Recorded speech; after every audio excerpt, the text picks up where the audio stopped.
All right, let's get right into it. Over one single weekend in early February 2026, the entire precious metals market it completely fell apart. It went from this state of almost giddy euphoria to just absolute sheer chaos.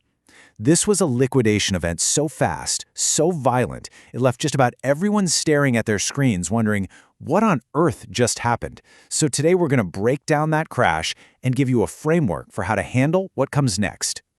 In just 72 hours, the price of a single troy ounce of gold dropped by $600. I mean, just let that number sink in for a second. This wasn't some slow, grinding decline. No, this was a flash crash. It was a complete and total reset of market expectations that happened while most of us were just trying to enjoy our weekend. And when you look at the numbers, the scale of the damage is just wow. Gold collapsed from a record high, up there around $5,500, all the way down into the $4,900 range. But look at silver. Oh man, silver was the real wild child in all this, dropping nearly 30% in a single day. You know, that's not a correction. That's a wipeout. It's what happens when everyone with leverage is forced to sell, all at once. To put that $600 drop in perspective, think about it this way. That's about the price of a functional, running, used car. And that value just, poof, vanished from one single ounce of gold. It's a really tangible way to think about the kind of loss we're dealing with here. So all of this leaves us with two absolutely critical questions that we have to answer. First, what in the world could trigger a move that violent? And second, and this is the important one for right now, is the danger over? Or is this little bounce we're seeing just another trap?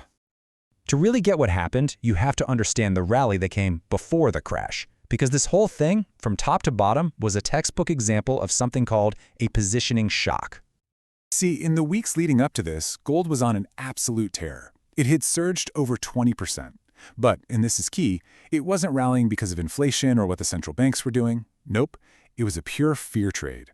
Tensions between the US and Iran were hitting a fever pitch. You had headlines flying around about a massive armada being sent to the region. So investors just piled into gold, basically betting that a major conflict was inevitable. And that brings us to the trigger. The crash didn't happen because gold itself suddenly became less valuable. It happened because the reason for owning it disappeared, literally overnight. When the first reports of a potential ceasefire hit the news, that war premium that had been baked into the price just evaporated.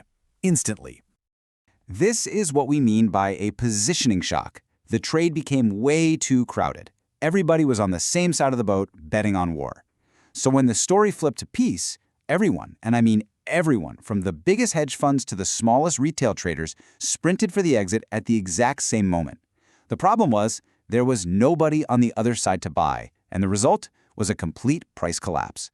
So that brings us to right now. This is probably the most dangerous phase for an investor after a crash because it's so tempting to buy that first little bounce. But you've got to ask yourself, is this a real recovery or is it something a lot more dangerous? This is what Wall Street calls a dead cat bounce. It's a short-lived, temporary recovery in price that happens right after a massive fall. It looks real. It feels real. It feels like the bottom is in, but so often it's just an illusion right before the price continues to fall, sometimes to even lower lows. The name, as you might guess, comes from a pretty morbid old saying. Even a dead cat will bounce if it falls from a great height. It's grim, for sure, but it's an incredibly effective way to remember that just because something bounces doesn't mean it has any life left in it. The bounce isn't some miracle recovery. It's mostly just a mechanical reaction. So right after that first steep drop, two groups of people spring into action. First, you have the short sellers, the folks who bet the price would fall. They start buying to take their profits, and that creates a little upward pressure. At the exact same time, you get bargain hunters jumping in, thinking they've caught the absolute bottom. That combination creates this temporary bounce, which then fails and, well, that often leads to another painful leg down. Now you might be thinking, this all sounds crazy, but this pattern is not new at all. In fact, if we want to understand the danger here, we can just look back over 40 years to one of the most infamous days in market history. Back in the late 70s, the Hunt brothers tried to corner the silver market. They used a staggering amount of borrowed money, leverage, to drive the price from just $6 an ounce to nearly $50. But on March 27, 1980, a day that became known as Silver Thursday, the regulators and the exchanges changed the rules on them. They jacked up the margin requirements, and the whole thing just imploded. Silver collapsed by 50% in one day. And here is the lesson for today. The Hunt brothers' biggest mistake wasn't buying silver. It was the insane amount of leverage they used. When prices go parabolic, when they go straight up like a rocket, on borrowed money, they become incredibly fragile. These things don't end with a nice, gentle landing. They end in violent, spectacular crashes the moment the rules of the game change. Okay, so with that history lesson fresh in our minds, let's talk about two very specific traps that are waiting for investors in the market right now. First things first, you have to understand the huge difference between paper gold and physical gold. The price you see scrolling on the bottom of your TV screen, that's the spot price, and it's for a paper futures contract.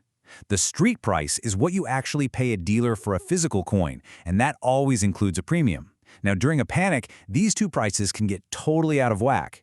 If you find dealers are charging more than, say, 10% over the spot price, that's a huge red flag. It means the physical market is broken and you're about to pay a massive panic premium. The second huge danger right now is leveraged ETFs. After you take a big loss, it's so tempting to reach for one of these things to try and make it all back fast. But please hear this. These are not investment vehicles. They are designed for day traders. They suffer from a nasty little thing called volatility decay. Because of how they have to rebalance every single day, in a choppy, seesaw market like this one, they can actually lose money even if the price of gold goes nowhere. For most people, they are quite literally value-destroying vehicles. Okay, deep breath. We've gone over the problem, the history, and the traps. Now let's get to the solution. I'm going to give you a simple, actionable checklist you can use to decide if it's safe to even think about getting back in. We'll call it the stoplight framework. First up, the red light. These are the things you should just stop and avoid doing right now. Period. Don't buy call options. The volatility has made them ridiculously expensive. We just talked about why you shouldn't touch leveraged ETFs. And finally, just stay away from silver for a little while. Its chart has suffered some serious technical damage, and it really needs time to heal. Next, we have the yellow light. This means proceed, but with extreme caution. If you are determined to buy physical coins, you need to call your dealer and ask them what the premium is over spot. If it's more than 10%, you just walk away. It's not worth it. And here's maybe the best piece of advice. Wait for the headlines to get boring again. The best buying opportunities come when there's peace and quiet, not in the middle of all the chaos. And finally, the green light. This one is for the disciplined, long-term investors out there. If you have a time horizon of 10 years or more, you know what to do. You just continue your plan. The fundamental, long-term reasons to own gold, things like massive government debt, central bank buying, none of that has changed one bit. If you're dollar-cost averaging, a crash like this just means your monthly purchase buys you more ounces. So I think the final takeaway here is this. The February crash wasn't a sign that the bull market in gold is over. Not at all. It was more like a violent but maybe necessary clearing of the decks. It was a positioning shock that completely washed out the short-term speculators and forced all that leverage out of the system. And honestly, that can create a much healthier foundation for the market to build on going forward. Which leaves us with one last question to think about. In the aftermath of a big market crash, where does the real danger actually lie? Is it in the falling prices on the chart and all the financial mechanics we just talked about? Or is it found in our own powerful, emotional, human rush to react to them?